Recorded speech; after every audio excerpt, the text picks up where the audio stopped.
हाँ जी, नमस्कार दोस्तों। स्वागत है दोबारा से आपका सीवीटी के लेक्चर्स के अंदर। तो आशा करता हूँ पिछले लेक्चर्स के सवाल जवाब आपने सॉल्व कर लिए होंगे। अकबर, जहांगीर, शाहजहाँ और बिल्डिंग्स के बारे में आपने पढ़ लिया होगा। आगे उसी क्रम के अंदर अपन चलते हैं और आज अपन पढ़ेंगे मुग़ल बिल्डिंग्स एंड बिल्डर्स के बारे में। क्या पढ़ेंगे? मुग़ल बिल्डिंग्स कौन से हैं, मुग़ल फेमस बिल्डर्स कौन से हैं, किसके काल के अंदर कौन सी बिल्डिंग बनी थी।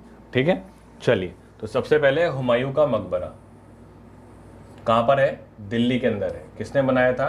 बेगा बेगम ने बनवाया था। ठीक है, बेगा बेगम ने बनवाया था हुमायूं का मकबरा, जो कि दिल्ली के अंदर स्थित है। ये याद रखना है आपको। दूसरा क्या याद रखना है आपको? बुलंद दरवाज़ा। बुलंद दरवाज़ा कहाँ है? फतेहपुर सीकरी में है। फतेहपुर सीकरी कहाँ है? आगरा के पास में है। किसने बनवाया था? अकबर ने बनवाया था। क्यों बनवाया था बुलंद दरवाज़ा? मतलब happiness on the Gujarat victory.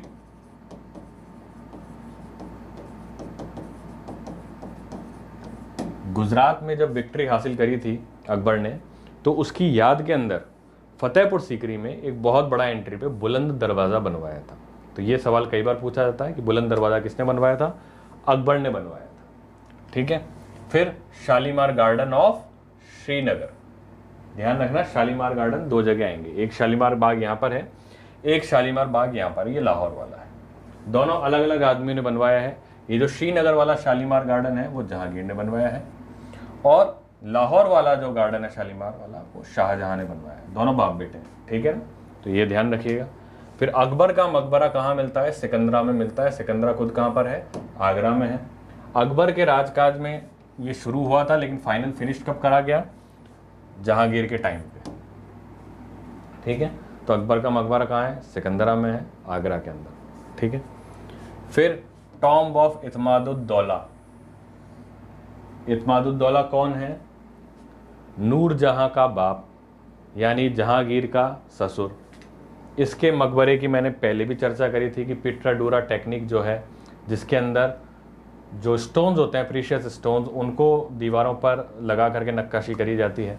तो प्रथम बार जो टेक्निक है वो इसके मकबरे में ही यूज़ हुई थी, और ये मकबरा बनवाया किसने था? नूरजहां। नूरजहां किसकी बीवी है?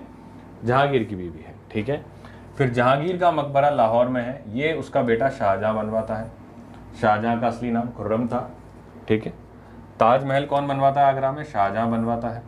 लाल किला दिल्ली में कौन बनवाता है? शाहजहां बनवाता है। अब देखो, सबसे बड़ी बड़ी बिल्डिंग्स तो यही बनवा रहा है। जब यही बनवा रहा है, इसलिए क्या बोल रहा था इसको? Golden period for art and architecture. ठीक है। फिर बीबी का मकबरा औरंगाबाद के अंदर कौन बनवा रहा है? औरंगजेब बनवा रहा है। ठीक है। ये जो बीबी का मकबरा है, ताजमहल से मिलता जुलता है, लेकिन ताजमहल जहां बहुत भव्य बनाया गया है, बीबी का मकबरा बहुत छोटा सा बनाया गया है। ठीक है, क्योंकि पैसे ही नहीं थे उस समय। फिर सलीम चिश्ती की टॉम्ब जो है वो कहां पर है? ये फतेहपुर सीकरी में है, अकबर में। इसके बारे में जब आपने अगर मुगल आजम मूवी देखी हो तो उसमें देखा भी होगा कि सलीम जो है बहुत मन्नतों के बाद में अकबर को हुआ था, और मन्नत मांगने के लिए किसकी दरगाह पे गए थे? सलीम चिश्ती, जो इनके सूफी संत थे, उनके पास गए थे अकबर। तो जब जहांगीर हो जाता है तो उनको ऑनर करने के लिए सलीम चिश्ती की दरगाह बनवाता है। कहाँ? सलीम चिश्ती की जो है टॉम्ब बनवाता है, डॉम बनवाता है। कहाँ बनवाता है? फतेहपुर सीकरी के अंदर। कौन बनवाता है? अकबर बनवाता है। ठीक है। तो अकबर काफ़ी ज़्यादा मानता था इनको, सलीम चिश्ती को। ठीक है। और इन्हीं के नाम पर जहांगीर का नाम भी क्या रख दिया जाता है? सलीम। ठीक है। तो एक बार आप इसको नोट करो, फिर आगे चलते हैं।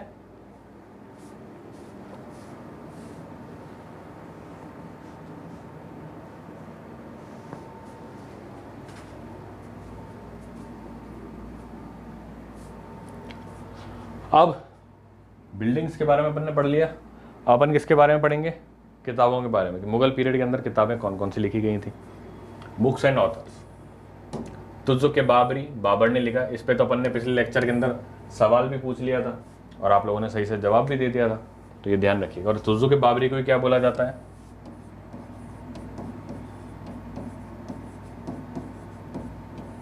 बाबरनामा। ठीक है। फिर हुमायूं नामा कौन लिख रहा है? गुलबदन बेगम। ये गुलबदन बेगम कौन है? Sister of Humayun.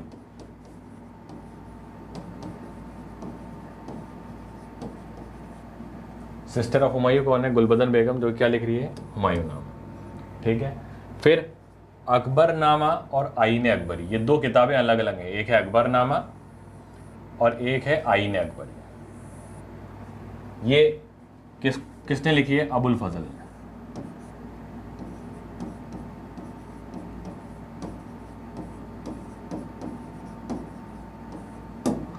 Very important, Akbar के राजकाज की जितनी भी इंपॉर्टेंट जानकारियां मिलती हैं, चाहे वो पॉलिटिकल जानकारी हो, चाहे राज्य के अंदर ज्योग्राफिकल लोकेशंस की जानकारी हो, चाहे सामाजिक इकोनॉमिक जानकारी हो उस समय के राजकाल की, वो सब इन दोनों किताबों में मिलती है, अकबरनामा और आईन अकबरी में अबुल फजल के द्वारा लिखी गई है। इन किताबों के अंदर ही हमको हल्दी घाटी के युद्ध के वर्णन के बारे में पता चलता है।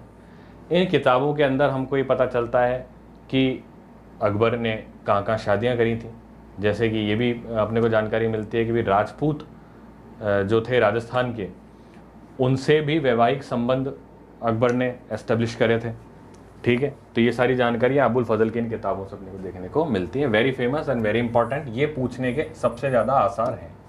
ठीक है, फिर तुजुक जहांगीरी, जहांगीर ने खुद लिखी, जैसे तुजुक बाबरी बाबर ने खुद लिखी, तो तुजुक जहांगीरी जहांगीर खुद लिखता है, अपनी आत्मकथा खुद लिखता है। शाहजहांनामा इनायत खान लिखता है। पदशाहनामा शाहजहां के बारे में ही है, ये अब्दुल हमीद लाहौरी लिखते हैं। वेरी इंपॉर्टेंट, अब्दुल हमीद लाहौरी पदशाहनामा लिखते हैं, और पदशाहनामा किसके बारे में है? शाहजहां के बारे में, ध्यान रखना। ठीक है, बादशाह नहीं है, पदशाह नाम लिखा हुआ है। ठीक है, फिर आलमगीरनामा है, इट्स अबाउट औरंगजेब, ये लिखा है मिर्जा मोहम्मद काजिम ने। सवाल ये आता है कि आलमगीर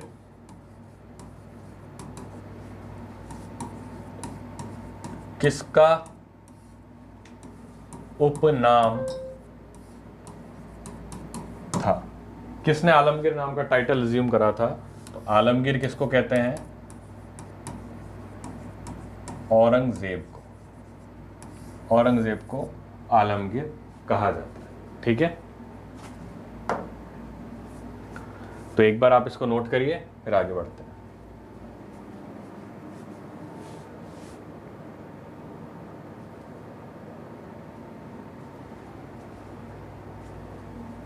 ठीक है,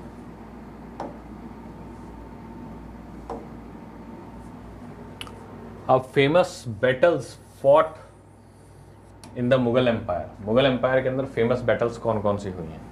तो देखो, पहला फर्स्ट बैटल ऑफ पानीपत, कई बार बता दिया तो याद हो गया होगा। 1526 बाबर और इब्राहिम लोदी में। कौन जीत गया? बाबर जीत गया। क्यों जीत गया था? क्योंकि इसके पास क्या थी? तोपें थी, गोला बारूद था। इब्राहिम लोदी के पास गोला बारूद नहीं था, इसलिए कौन जीत गया? बाबर जीत गया। फिर बैटल ऑफ खांडवा 1527 में हो रही है, बाबर वर्सेस राणा सांगा। राणा सांगा कहाँ के राजा हैं? मेवाड़ के राजा हैं। और इनके बारे में क्या कहा जाता है कि इनके शरीर पर 80 घाव हैं।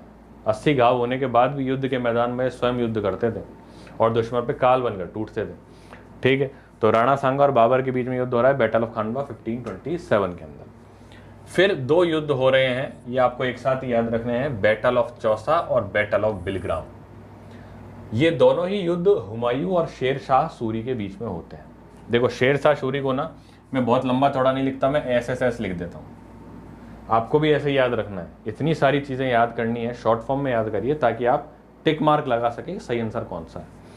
तो शेर शाह सूरी और हुमायूं के बीच में दो फेमस युद्ध होते हैं। पहला युद्ध होता है बैटल ऑफ चौसा का, दूसरा होता है बैटल ऑफ बिलग्राम का। बैटल ऑफ चौसा 1539 में हो रहा है और बैटल ऑफ बिलग्राम 1540 के अंदर हुआ है।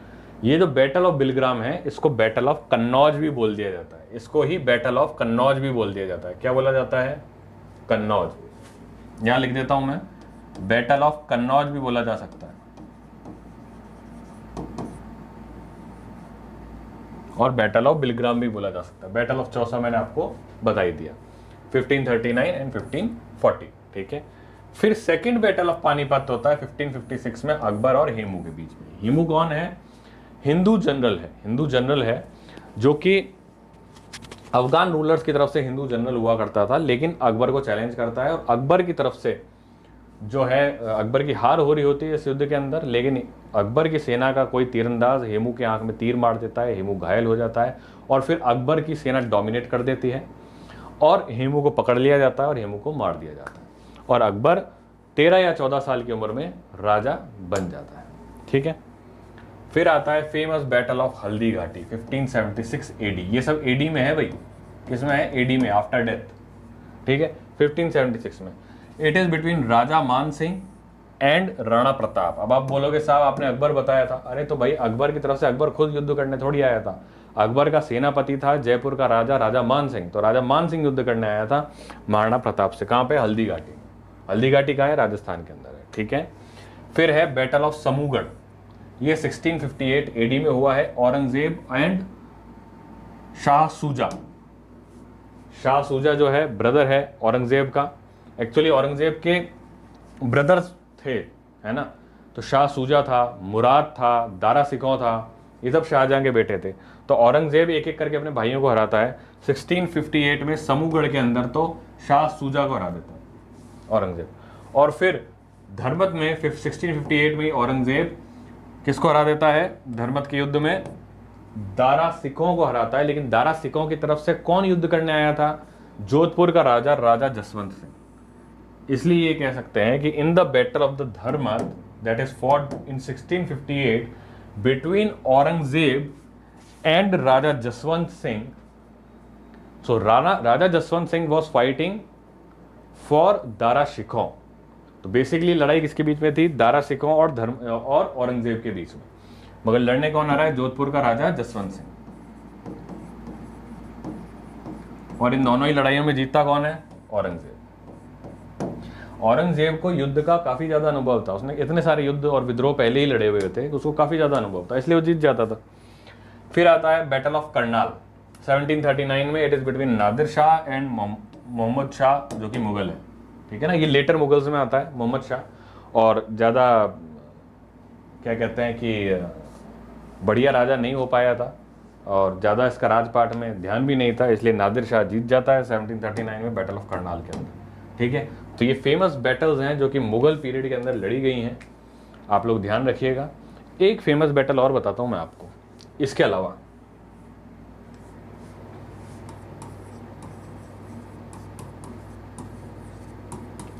Battle of Dewair. Battle of Dewair भी एक छोटी सी बैटल है जो कि मुगल आर्मी वर्सेस महाराणा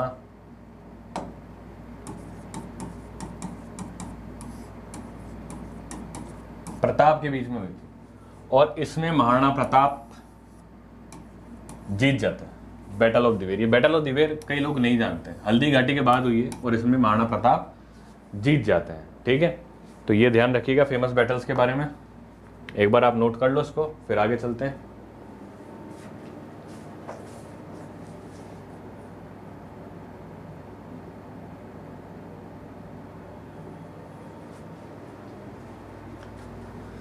चलिए,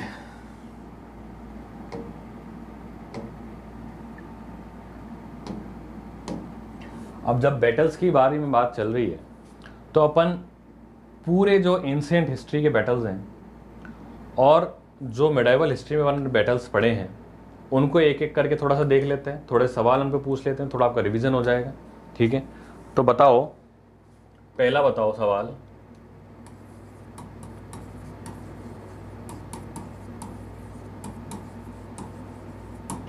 बैटल ऑफ खारी। ये आपके लिए सवाल है, आप एक एक करके बताना किस किस के बीच में हुई है बैटल ऑफ खारी। ठीक है,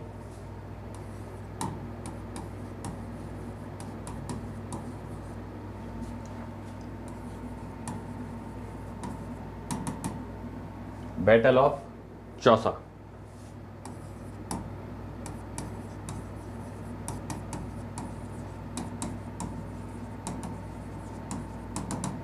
बैटल ऑफ कलिंगा,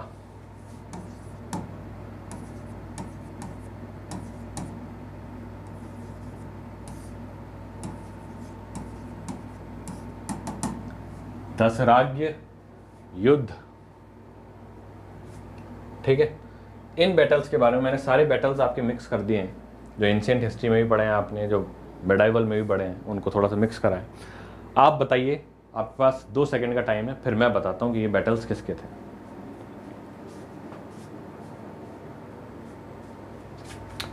ठीक है, देखो बैटल ऑफ खारी मैंने आपको पहले ही बताया था जब एंशियंट हिस्ट्री पढ़ा था, इसको अपन बैटल ऑफ हाइडस्पास भी बोलते हैं। बहुत फेमस बैटल रही है। It was fought between Alexander versus king Porus. और इसमें कौन जीता था? इसके अंदर अलेक्जेंडर जीता था। हालांकि उसने राजपाट पोरस को बाद में उसकी शूरवीरता देख करके लौटा दिया था। ठीक है, बैटल ऑफ चौसा अभी अभी बताया साहब।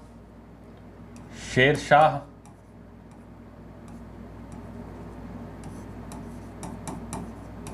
सूरी वर्सेस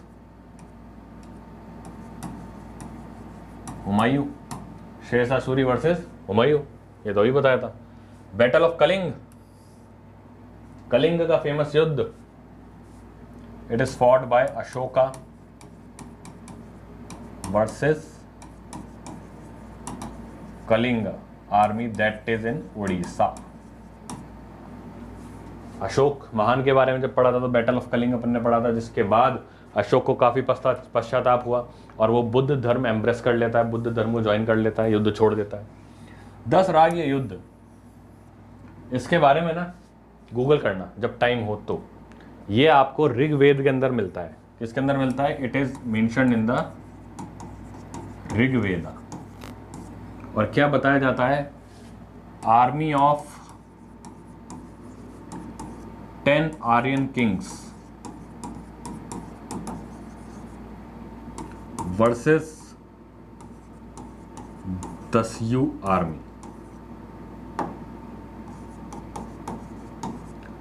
जो लोकल इनहेबिटेंट्स हुआ करते थे इंडियन सब कॉन्टिनेंट के, जब आर्यंस ने अटैक करा था तो 10 आर्यन किंग्स की आर्मी लोकल इनहेबिटेंट्स जिनको दस्यू बोला करते थे उन पे अटैक करती है, उनसे फाइट करती है। बहुत बड़ा युद्ध होता है और इस युद्ध का नाम ऋग्वेद में 10 राज्य युद्ध कहा गया है। ठीक है, तो ये कुछ फेमस युद्ध हैं, इस तरीके से आपको स्टडी करनी है। एक बार नोट करो इन्हें।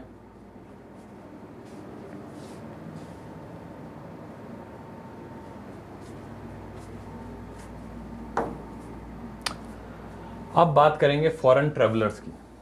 फॉरेन ट्रैवलर्स मिडाइवल हिस्ट्री के अंदर जो जो आए हैं भारत के अंदर, किस किस के राज के अंदर में आए हैं, वो अपन एक बार जानेंगे। मैच द फॉलोइंग के अंदर अक्सर ही सवाल आ जाते हैं। ठीक है, पहला मार्को पोलो। आपको तो मार्को तो याद रहेगा नहीं, पोलो जरूर याद रहेगा। क्यों याद रहेगा? क्योंकि पोलो नाम की गाड़ी भी आ रही है। तो पी से पोलो, पी से पांड्या, पी से पोलो, पी से पांड्या। पांड्या किंगडम, पांड्या किंगडम कहाँ का था? संगम डायनेस्टीज में मैंने आपको पढ़ाया था। चोला किंगडम था, चेरा किंगडम था, पांड्या किंगडम था, है ना, साउथ इंडिया के अंदर। तो जो पांड्या किंगडम है उसके यहाँ मार्को पोलो आता है एज अ फॉरेन ट्रेवलर। तो ये मैच द फॉलोइंग में आपको ध्यान में रखना है। ठीक है, फिर इब्न बतूता, याद रखना है इब्न बतूता के बारे में। इब्न बतूता जो है वो एक मोरक्कन ट्रेवलर है।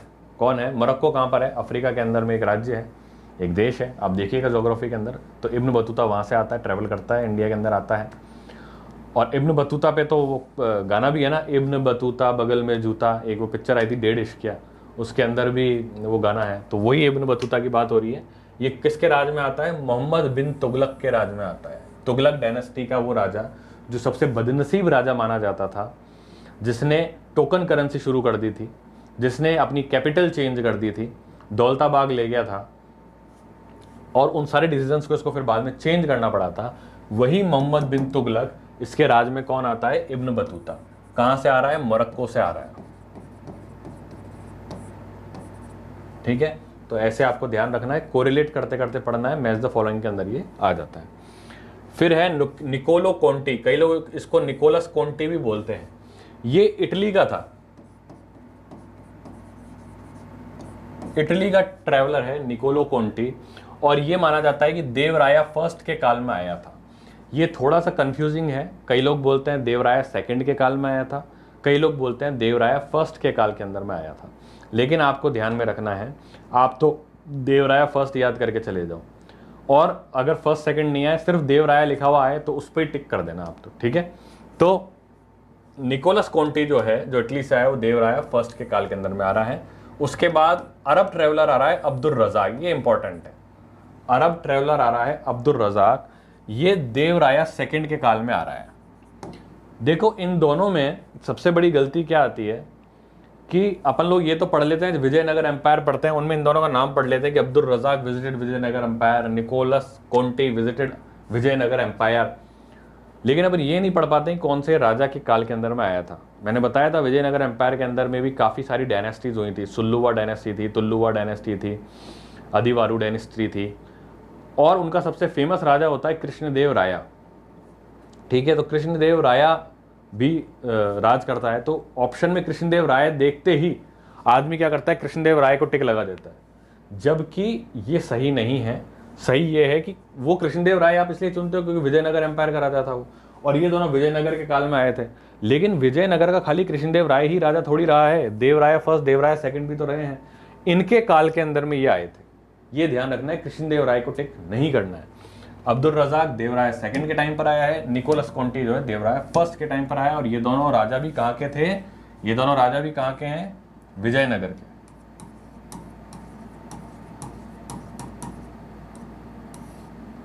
विजयनगर के, ठीक है। फिर आ रहा है निकेटिन, ये बहमनी किंगडम में है। बहमनी किंगडम मैंने आपको बताया था कि विजयनगर से डायरेक्ट कॉन्फ्लिक्ट में रहते हैं, तो निकेटिन वहां पर आता है। फिर नूनीज आता है, ये अच्युत राय के टाइम पर आता है, ठीक है। अच्युत राय के टाइम पर कौन आ रहा है, नूनीज आ रहा है, ये इंपॉर्टेंट है। फिर राल्फ फिच आ रहा है, ये इंपॉर्टेंट है, ये अकबर के टाइम पर आता है। इतने याद हो गए। अब इंपॉर्टेंट है William Hawkins and Thomas Roe, इसलिए मैंने इनको लाल में कर रखा है। ये ब्रिटिशर्स हैं ईस्ट इंडिया कंपनी के।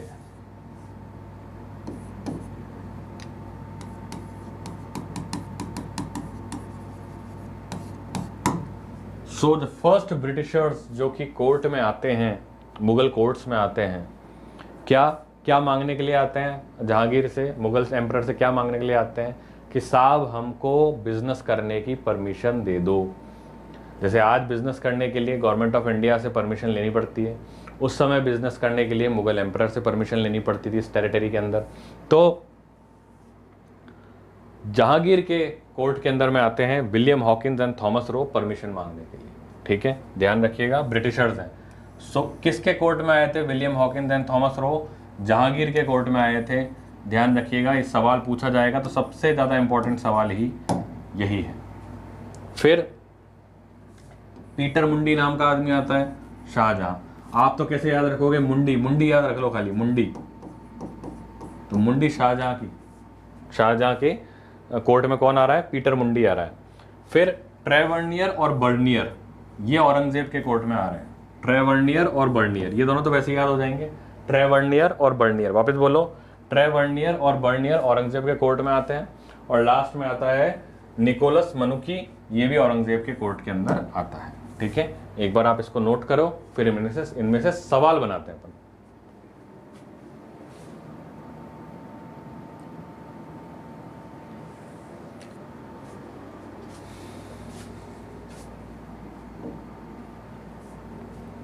ठीक है। अब मुगल एम्पायर, मैंने आपको बताया जब औरंगजेब था तो काफ़ी वास्ट टेरिटरी को होल्ड करता था। वास्ट टेरिटरी को होल्ड करता था तो काफ़ी ज़्यादा विद्रोह हो गए थे, काफ़ी इंडिपेंडेंट किंगडम्स इवॉल्व होने लग गए थे, और उनमें सबसे इंपॉर्टेंट किंगडम जो इवॉल्व होकर के आया था वो था मराठा किंगडम। और मराठा किंगडम के फाउंडर कौन थे, द ग्रेट शिवाजी। अब शिवाजी के बारे में चर्चा कर लेते हैं, ठीक है। सो मराठास के बारे में चर्चा कर रहे हैं। मराठास के फाउंडर कौन है, शिवाजी हैं, जो जिनका जीवन काल कब से कब तक था, 1627 से लेके 1680 तक। इसमें सबसे इंपॉर्टेंट ये है कि इसके दौरान जो 1674 एडी आता है, ये छत्रपति टाइटल अज्यूम करते हैं शिवाजी। क्या टाइटल अज्यूम करते हैं, छत्रपति। ये टाइटल 1674 एडी में शिवाजी अज्यूम करते हैं अपने जीवन काल के अंदर, ठीक है। चलो देखो, तो शिवाजी का जन्म होता है शिवनेरी में, शिवनेरी का किला है, तो वहाँ पे 1627 में उनका क्या होता है, जन्म होता है। इनके पिताजी का नाम था शाहजी भोसले। पिताजी का नाम क्या है, शाहजी भोसले। माताजी का नाम है जीजाबाई। ये सब आपने सुना हुआ होगा। जीजाबाई तो एक तरीके से उनकी गुरु भी माना जाता है, ठीक है। इनके 2-3 गुरु हैं शिवाजी के। एक तो समर्थ दास, मैंने आपको बताया था आध्यात्मिक दृष्टि से समर्थ दास जो हैं वो इनके गुरु हैं। जीजा भाई जो इनकी माता है वो भी इनकी गुरु रही हैं, और इनके गार्जियन रहे हैं। जब ये छोटे थे अपने पिताजी से पूना की जागीर लेते हैं, मतलब पूना की जागीर इनहेरिट करते हैं अपने पिताजी से, और तो क्योंकि छोटे थे तो इनका कोई गार्जियन अपॉइंट हुआ करता था। तो इनके गार्जियन कौन थे? इनके गार्जियन कौन थे? कहाँ लिखा है? लिखा ही नहीं क्या इसमें? ये रहे गार्जियन, दादाजी कोंडादेव, दादाजी कोंडादेव। तो बेसिकली इनिशियली इनके गुरु ये भी रहे, दादाजी कोंडादेव।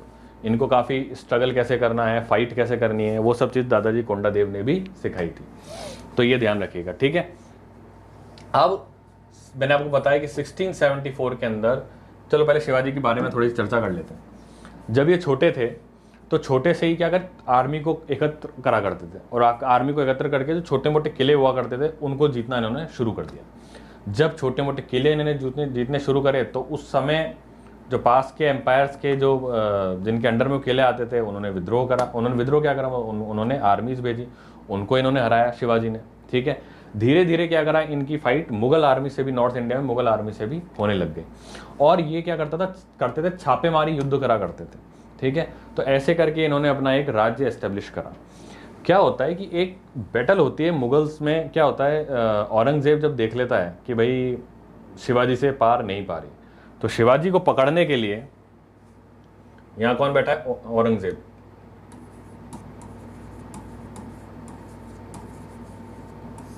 और यहां कौन है? शिवाजी। शिवाजी क्या करते हैं, साउथ इंडिया में जितने भी उनके राजा थे उनसे तो खैर जीत रहे थे लगातार, मुगल एम्परर्स से भी इनकी लड़ाई शुरू हो चुकी है। अब औरंगजेब कई बार पकड़ने के लिए लोगों को भेजता था शिवाजी को, लेकिन पकड़ नहीं पाता था। लास्ट में क्या करता है वो, अपने सबसे फेमस जो राजा होता है उसको भेजता है। किसको भेजता है? मिर्जा राजा जय सिंह। किसको भेजता है? मिर्जा राजा जय सिंह। अच्छा, इससे पहले वो जसवंत सिंह को भी भेज चुका था, जो जोधपुर का राजा था। और जसवंत सिंह का जो राजा था, मतलब जोधपुर का जो राजा जसवंत सिंह था, वो शिवाजी से हार के जा चुका था। अब जयपुर के राजा मिर्जा राजा जय सिंह को भेजा जाता है सेनापति बना करके, और ये शिवाजी के साथ युद्ध करते हैं। शिवाजी के साथ युद्ध करते हैं तो काफी टाइम तक घेरा बना करके रखते हैं, तो शिवाजी की आर्मी को सरेंडर करना पड़ता है, यानी शिवाजी इस युद्ध में हार जाते हैं मिर्जा राजा जय सिंह से। अब मिर्जा राजा जय सिंह उनको ऑफर देते हैं कि भाई आप भी एक तरीके से क्षत्रिय हैं, और आप जो है मैं आपकी काफ़ी इज्जत करता हूं, तो क्यों ना आप औरंगजेब से संधि कर लो। और मुगल एम्परर्स जो हैं वो सभी राजाओं को अच्छे से ट्रीट करते हैं। देखो, हमको भी तो अच्छे से ट्रीट करते हैं, आपको भी अच्छे से ट्रीट करेंगे, और आपको आपकी रैंक के मुताबिक अच्छा सा मतलब जो है कहीं का राजा बनाएंगे।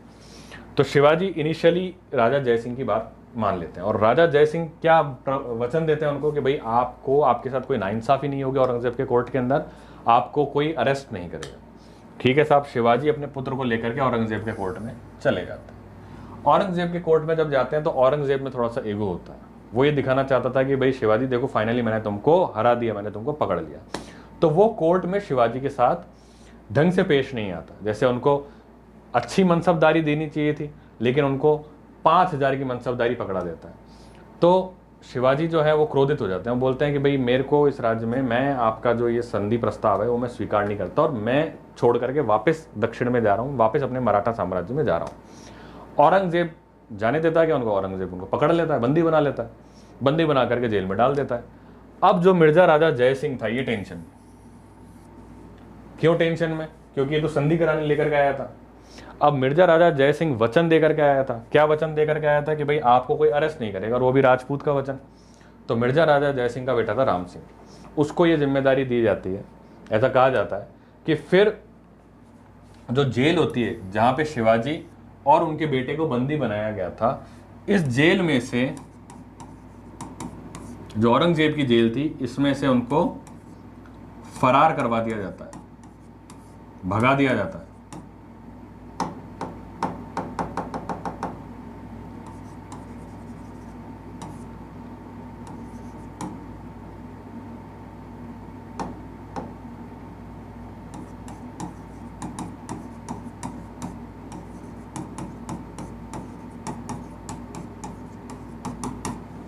ये क्या होता है, बड़ी ही मतलब एक आप कभी कहानी सुनना या गूगल पे डालना है, यूट्यूब पे डालना कि कैसे औरंगजेब की जेल से, कैद से शिवाजी और उनका बेटा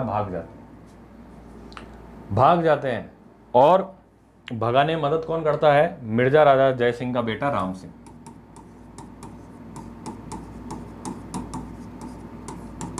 भगाने में मदद करता है। क्यों भगाने में मदद करता है, भाई जुबान दी थी तुमको कोई पकड़ेगा नहीं, हमारे कहने पे तुम यहाँ आए थे औरंगजेब के पास, और औरंगजेब ने धोखे से तुमको पकड़ लिया, तो भगाने में मदद कौन करता है, मिर्जा राजा जय सिंह ही इनडायरेक्टली राम सिंह के द्वारा उनकी मदद करवाता है, और शिवाजी एस्केप कर लेते हैं औरंगजेब की कैद से।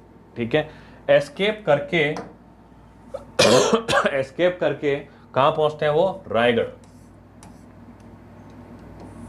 और रायगढ़ में अपना इंडिपेंडेंट किंगडम मराठा साम्राज्य घोषित कर देते हैं और टाइटल रिज्यूम कर लेते हैं छत्रपति। और ये कब करते हैं, 1674 एडी में, 1674 एडी में। और क्या बन जाते हैं, मराठा किंगडम का एस्टेब्लिशमेंट कर देते हैं। ठीक है, तो ध्यान रखिएगा, दादाजी कोंडादेव के बारे में जानिएगा, जीजाबाई के बारे में, शिवाजी भोसले, शिवजी, मिर्जा राजा जय सिंह, राम सिंह, औरंगजेब कैसे इंटरलिंक्ड है, वो सब मैंने आपको बता दिया। अब थोड़ी कहानी और पीछे लेकर के चलते हैं। पीछे लेकर क्या चलते हैं कि 1659 का टाइम था। ठीक है, आदिल शाह जो कि बीजापुर का राजा है, उसके काफ़ी किले शिवाजी ने जीत रखे थे। आदिल शाह को एक चीज़ बुरी लगती थी कि बोले यार छापामारी युद्ध करता है और करके हमारे किलेदारों को हटा देता है, अपने किलेदार नियुक्त कर देता है। तो आदिल शाह क्या करता है, एक बहुत ताकतवर उसका सरदार हुआ था, ताकतवर यानी सूबेदार सरदार या सिपह सालार कह लो आप उसको, उसका नाम था अफजल खान। अफजल खान काफ़ी कद काठी में, कहते हैं बहुत बड़ा था, बहुत लंबा चौड़ा हुआ करता था। तो अफजल खान को भेजता है कि भैया शिवाजी का खात्मा कौन करो, तुम करो जाके। अफजल खान चालाकी चलता है। अफजल खान क्या करता है, मैसेज पहुंचवाता है शिवाजी के पास कि यार आप संधि कर लो। क्यों संधि कर लो, वो ये कहता है कि अफजल खान ये कहता है कि तुम्हारे जो पिताजी थे शाहजी भोसले, वो मेरे बहुत अच्छे मित्र थे, और बहुत अच्छे मित्र थे तो तुम तो मेरे भतीजे जैसे हुए, तो लड़ना क्यों है, आपस में संधि कर लेते हैं। तो वो पैगाम भेजता है शिवाजी के पास और बोलता है कि भाई मैं भी 2-3 आदमियों के साथ हूँ, आप भी 2-3 आदमी के साथ ही आइएगा। तो शिवाजी जाने लगते हैं। तो शिवाजी के सिपह सालार होते हैं, वो बोलते हैं कि नहीं, आपका ऐसे जाना उचित नहीं है। लेकिन शिवाजी बोलते हैं चिंता मत करो, कोई धोखा करेगा तो मैंने इंतजाम कर रखा है उसका। धोखे के लिए अफजल खान तैयार था। अफजल खान की प्लानिंग ये थी कि मैं उसको शिवाजी को गले मिलूंगा, गले मिलके, क्योंकि कद काठी में बहुत ताकतवर हूं, तो मैं भींच करके ही मार दूंगा शिवाजी को। ऐसे ही करता है वो।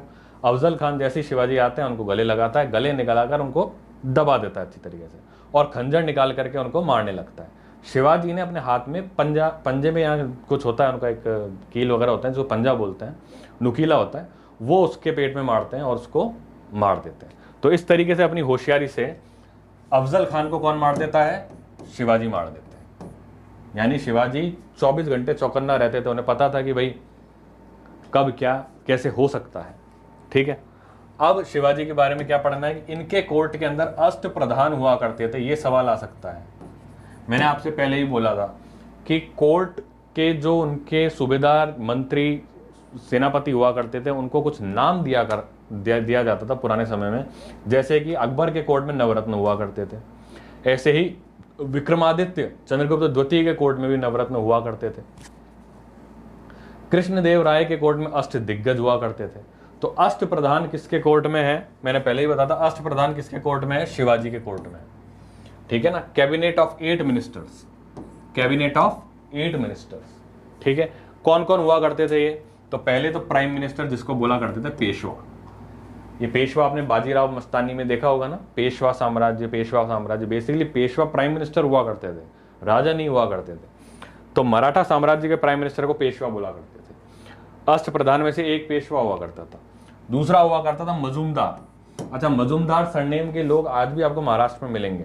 ठीक है ना, तो मजूमदार हुआ करते थे। मजूमदार कौन होते थे, फाइनेंस मिनिस्टर हुआ करते थे, है ना, वित्त मंत्री मजूमदार हुआ करते थे। फिर सुरनिस हुआ करते थे, ये लैंड रेवेन्यू उसको देखा करते थे। सुरनिस के साथ ही वकनिस हुआ करते थे, ये क्या करते थे, external intelligence and internal intelligence का नाम दिया करते थे। वकनिस यानी कि एक तरीके से स्पाई डिपार्टमेंट वकनिस का हुआ करता था, इंटेलिजेंस का काम करा करते थे। फिर दबीर हुआ करते थे जो कि एक्सटर्नल अफेयर्स को देखा करते थे। और फिर सर नौबत, कमांडर इन चीफ, सेनापति को क्या बोला जाता था, सर नौबत। ध्यान रखना, पेशवा युद्ध में जाता जरूर था, लेकिन पेशवा प्राइम मिनिस्टर हुआ करता था, सेनापति का नाम सरनौबत हुआ करता था। सरनौबत यानी सेनापति ऑफ मराठा आर्मी। और लास्ट में 8वां आदमी कौन होता था? न्यायाधीश, जो कि चीफ जस्टिस हुआ करता था। तो ये अष्ट प्रधान हुआ करते थे मराठा साम्राज्य में, जिनकी शुरुआत किसने करी थी? शिवाजी ने करी थी। ठीक है। अब एक चीज और, शिवाजी बहुत दो फेमस टैक्स लिया करते थे लोगों से। एक होता था चौथ,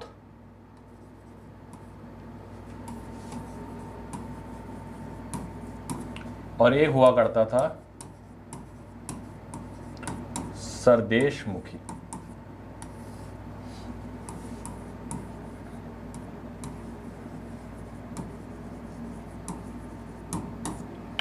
ये दोनों टैक्स कौन लिया करते थे? शिवाजी लिया करते थे। इन्होंने इंट्रोड्यूस करा था चौथ और सरदेशमुखी नाम के टैक्स। ठीक है। तो एक बार आप ये पढ़ो शिवाजी के बारे में, फिर आगे चलते हैं।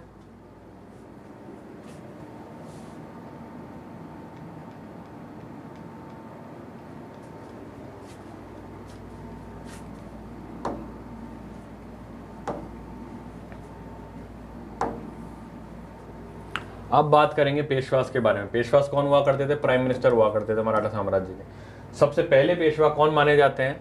Balaji Vishwanath was the first Peshwa appointed in 1713। अब आप बोलोगे साहब 1674 में छत्रपति बन गए शिवाजी, 1680 में शिवाजी की डेथ हो गई। शिवाजी ने अष्टप्रधान बनाए थे, जिनमें से एक पोस्ट पेशवा हुआ करती थी, और आप कह रहे हो कि बालाजी विश्वनाथ द फर्स्ट पेशवा 1713 में। ये इसलिए क्योंकि इस टाइम पर जो पेशवा हुआ करते थे, ये पोस्ट काफी इंपॉर्टेंट निकल करके आई। मेन डिसीजंस इस टाइम पे पेशवा लेना शुरू कर चुके थे। तो सबसे पहले कौन माने जाते हैं? बालाजी विश्वनाथ। ठीक है। इसके बाद बाजीराव प्रथम, जो कि बालाजी विश्वनाथ के बेटे थे, eldest son of the Bajirao, the greatest exponent of guerrilla tactics after Shivaji. ये बाजीराव फर्स्ट ये बाजीराव फर्स्ट वही हैं जिनके बारे में आपने मूवी देखी बाजीराव मस्तानी। तो जो क्या नाम है उन एक्टर का? रणबीर सिंह, यही नाम है ना? हाँ, रणबीर सिंह जो बने थे वो बाजीराव फर्स्ट बने थे। ठीक है। और जो बाजीराव मस्तानी है वो इनके बारे में ही है। इनके बारे में इन्होंने एक स्टेटमेंट दिया था बाजीराव फर्स्ट ने कि मैं हिंदू साम्राज्य अटक से कटक तक, हिंदू साम्राज्य, ये इन्होंने एक बात बोली थी, अटक से कटक तक। ठीक है। यानी नीचे से लेके साउथ इंडिया से लेके ऊपर तक जो है जीतते गए। और कहते हैं इन्होंने लगातार काफी युद्ध, लगातार शायद 40 युद्ध इन्होंने जीते थे।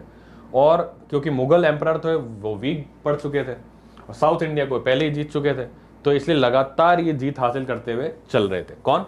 बाजीराव फर्स्ट।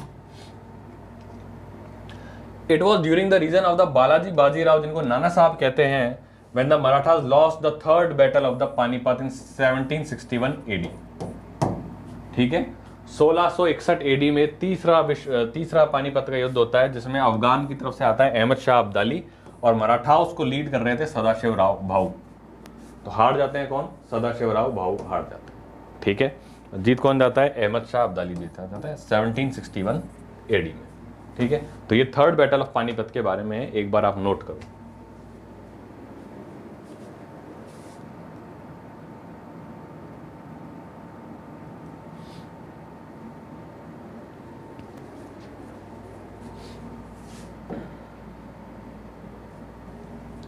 अब मराठास के बारे में अपन पढ़ लिया। अब सिख धर्म के बारे में थोड़ा जानते हैं, क्योंकि मेडाइवल पीरियड ही था जब सिख धर्म इवॉल्व होकर के आता है। सिख धर्म की शुरुआत कौन करता है? गुरु नानक देव करते हैं। गुरु नानक देव जो स्वयं भक्ति आंदोलन के एक संत माने जाते हैं, तो वो फाउंड करते हैं कौन से धर्म को? सिख धर्म को। सो क्या लिखा हुआ है? Guru Nanak Dev was the founder of the Sikhism. ये सवाल आ सकता है, याद रखना। ठीक है। अब कुछ अपने 10 सिख गुरु हुए थे, उनके नाम आपको याद होने चाहिए। उन्होंने क्या क्या अचीवमेंट्स याद करे वो याद होने चाहिए। ठीक है। और 10 ही क्यों हुए, उसके आगे क्यों नहीं है, वो भी अपन देख लेते हैं, ठीक है। तो गुरु नानक देव जो कि मोटा मोटी 15th सेंचुरी में हुए, 1469 से 1539 AD तक, he is the founder of the Sikhism. गुरु नानक देव के बारे में मैंने आपको एक बात बताई भी थी कि उनसे कोई ये बोलता है, एक बार वो कहीं पर सो रहे थे, चारपाई पे चोर सो रहे थे, तो किसी ने बोल दिया कि भाई अपने पैर आपके मंदिर की तरफ हो रखे हैं, तो आप मंदिर की तरफ पैर करके क्यों सो रहे हो, आप पैर मंदिर की से दूर हटा लो, आप सर कर लो मंदिर की तरफ। तो गुरु नानक देव बोलते हैं, बोले वो तो मैं कर लूँगा, लेकिन मुझे तो ये एक ऐसी जगह बता दो जहाँ पर भगवान नहीं है, मैं उस तरफ पैर कर लेता हूँ। कोई ऐसी जगह बता दो जहाँ पे भगवान नहीं है, उस तरफ पैर कर लेता हूँ। एक कटाक्ष था, एक सच्चाई थी कि भैया भगवान हर जगह व्याप्त है, भगवान घट घट में व्याप्त है, मैं जहाँ भी पैर करूँगा वहाँ पर भगवान ही है, और जहाँ पे मेरा सर है वहाँ पर ही भगवान है। तो ये भक्ति आंदोलन के महान संत गुरु नानक देव थे, जिन्होंने सिख धर्म की स्थापना करी। He is the founder of the Sikhism. फिर गुरु अंगद देव हुए 1504 से 1552 AD तक। इन्होंने गुरुमुखी जो स्क्रिप्ट है ना, जो स्क्रिप्ट है जिसके अंदर गुरु ग्रंथ साहिब लिखी जाती है या लिखी गई है, वो गुरुमुखी इन्होंने बनाई थी। फिर गुरु अमरदास हुए, गुरु अमरदास होते हैं, ये गलत लिखा हुआ है, 1479 गुरु अमरदास होते हैं। इन्होंने सती सिस्टम के अगेंस्ट और पर्दा सिस्टम के अगेंस्ट इन्होंने अपनी बात रखी। फिर गुरु रामदास होते हैं, इन्होंने अमृतसर जो हॉली सिटी है वो बनाया था। फिर गुरु अर्जुन देव फिफ्थ गुरु हैं, गुरु अर्जुन देव, इन्होंने स्वर्ण मंदिर बनवाया जिसको गोल्डन टेम्पल भी बोलते हैं। ये देखो, ये वेरी फेमस टेम्पल, स्वर्ण मंदिर अमृतसर के अंदर है, गोल्डन टेम्पल उसको बोलते हैं। किसने बनवाया है? गुरु अर्जुन देव ने बनवाया। फिर गुरु हरगोविंद हुए हैं, उन्होंने अकाल तख्त बनवाया था। फिर गुरु हरराय हुए हैं, गुरु हरकिशन हुए हैं, गुरु तेग बहादुर हुए हैं। ये देखिए, 5th गुरु और 9th गुरु, मैंने आपको बताया था कि 5th Guru Shri Arjun Dev ji was executed by Jahangir, and 9th Guru Tegh Bahadur ji was executed by Aurangzeb. फिर गुरु गोविंद सिंह हुए, 10th Guru, he founded the Khalsa, इन्होंने काफी पोएम्स लिखी, और इन्होंने क्या बोला कि भाई मैं आखिरी गुरु हूं, इसके बाद जो गुरु माना जाए, कोई गुरु नॉमिनेट नहीं करा जाएगा, जो आपकी ये गुरु ग्रंथ साहिब है, जो आपके गुरु ग्रंथ साहिब हैं, वही आपके गुरु रहेंगे हमेशा, ठीक है। तो इनके बाद कोई ह्यूमन गुरु नहीं बना, गुरु ग्रंथ साहिब को ही गुरु मान लिया गया, ठीक है। तो ये हमारे प्रेस्टिजियस जो हैं गुरु रहे हैं, एक बार ध्यान रखिएगा, नोट कर लीजिए।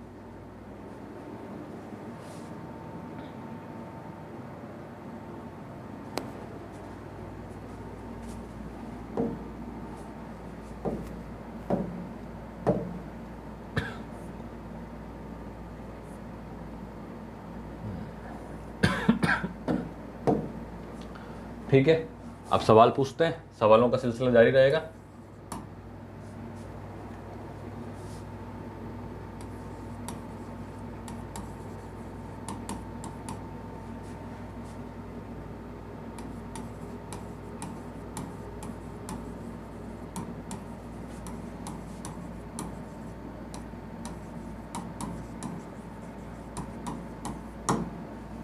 Who built Badshahi mosque at Lahore? Shahjahan,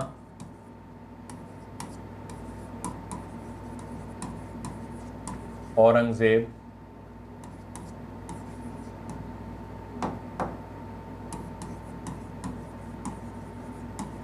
Humayun, Akbar. बताइए, 1 सेकंड का टाइम, 1 सेकंड से ज्यादा नहीं लगना चाहिए। अभी इसी लेक्चर में पढ़ाया गया बादशाही मॉस्क्यू, क्या हो सकता है इससे पिछले वाले में पढ़ाया।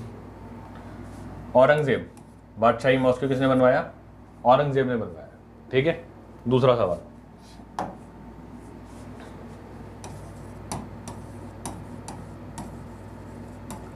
Who assumed title of Alamgir? Alamgir किसको बोलते थे? Jahangir, Akbar, Muazzam, none of the above. बताओ भाई, 1 सेकेंड का टाइम, जल्दी से बताओ। Who assume the title of Alamgir? तो मैंने आपको बताया था कि आलमगीर किसको कहते हैं? औरंगजेब को। तो जहांगीर नहीं है, अकबर नहीं है, मुअज्जम नहीं है, आंसर है नन ऑफ द अबव, क्योंकि औरंगजेब है। ठीक है, तो इसी प्रकार से आपको आगे अपनी पढ़ाई जारी रखनी है, अपने सवाल आप बनाते रहिए, आपको और हमारी तरफ से भी सवाल किताबों में दे दिए जाएंगे। आज के लेक्चर के नोट्स आज ही बना लीजिए और आज ही उनका एक माइंड मैप मैंने ऑलरेडी शॉर्ट फॉर्म में बनाया, और शॉर्ट फॉर्म में बना करके पढ़िए ताकि एकदम से जल्दी से रिवाइज कर पाओ आप। ठीक है, थैंक यू वेरी मच।